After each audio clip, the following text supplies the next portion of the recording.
Rajini sir சொன்ன அந்த ஒண்ணுதான் என் மைண்ட்ல ஸ்ட்ராங்கா இருக்கு. குறை சொல்லாத வாயும் குறைக்காத நாயும் உலகத்திலேயே இல்லைன்னு. ஸோ அது மட்டும் நினைச்சுக்கிட்டு நம்ம நல்லா இருந்தாலும் ஏசும், தாழ்ந்தாலும் ஏசும், வாழ்ந்தாலும் ஏசும், தாழ்ந்தாலும் ஏசும்.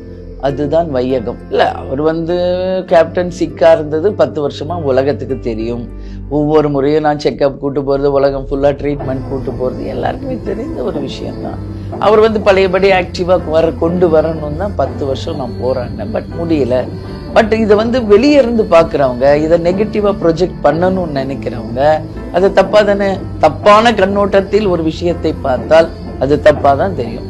இதே நீங்க பாசிட்டிவா பாருங்க.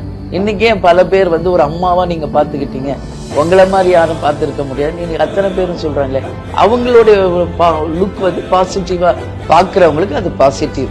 நெகட்டிவாவே பார்க்கணும், இதை குறை சொல்லணும்னே பாக்குறவங்களுக்கு அது அப்படிதான் தெரியும்.